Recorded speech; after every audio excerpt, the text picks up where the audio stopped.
শিক্ষা প্রতিষ্ঠানে হামলার ঘটনা আর সহ্য করা হবে না জানিয়ে যুব ক্রীড়া উপদেষ্টা আসিফ মাহমুদ বলেছেন, যাত্রাবাড়িতে ভাঙচুরের ঘটনায় আইনগত ব্যবস্থা নেওয়া হবে। বিকেলে রাজধানীর ফরেন সার্ভিস একাডেমিতে সংবাদ সম্মেলনে কথা জানান তিনি।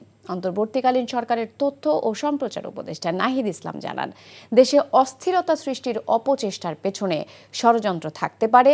তিনি বলেন, পরিকল্পিতভাবে একটি অস্থিরতা তৈরির চেষ্টা করা হচ্ছে। বিগত ফ্যাসিস্ট সরকার নানাভাবে অপপ্রচার চালিয়ে যাচ্ছে। একদিনে এতগুলো ঘটনা কাকতালীয় হতে পারে না। এই ইন্ধনের পেছনে কারা জড়িত তা তদন্ত করা হচ্ছে বলে জানান তিনি। তথ্য উপদেষ্টা আরও জানান, কোনো মিডিয়া বন্ধের পক্ষে নয় সরকার। কোনো গণমাধ্যমের ওপর হামলা সহ্য করা হবে না। বর্তমান পরিস্থিতিতে সবাইকে দায়িত্বশীল ভূমিকা পালন করতে আহ্বান জানান উপদেষ্টা আসিফ মাহমুদ। কোনো পত্রিকা অফিসে ভাঙচুর করা, সেটা পত্রিকা বন্ধের জন্য চাপ প্রয়োগ করা, সেটা আমরা সমর্থন করি না এবং এটা আমরা এই ধরনের ঘটনা পরবর্তীতে ঘটলে এটা টলারেট করা হবে না। ভাঙচুরের ঘটনায় যারা জড়িত তাদের বিরুদ্ধে অবশ্যই আইনগত ব্যবস্থা নেওয়া হবে এবং আমাদের আহ্বান থাকবে, মানুষ যদি ক্ষুব্ধতা থাকে সেটা শান্তিপূর্ণভাবে যাতে প্রকাশ করে।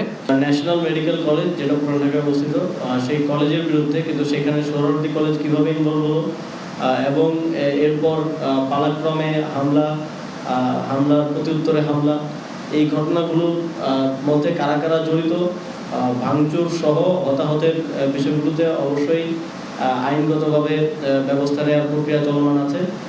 এই ধরনের ঘটনাকে আর কোনোভাবেই টলারেট করা হবে না। আইন শৃঙ্খলা বাহিনী সর্বোচ্চ চেষ্টা করেছে যে কোনো ধরনের সংঘর্ষ এড়াতে।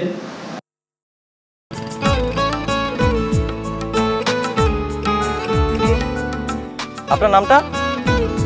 নীলা। রাহুল। ওকে, এই মেয়েটারে তোর ভাবি সবাই কেমন লাগবে? আপনাকে না বলছে আমাকে ফলো না করতে?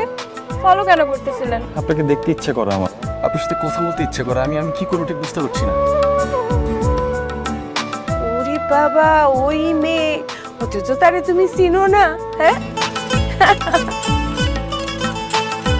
কি মায়ায় তাকাও তুমি, একটু দেখে চোখের খেয়াল, তোমায় দেখার তৃষ্ণা ভীষণ।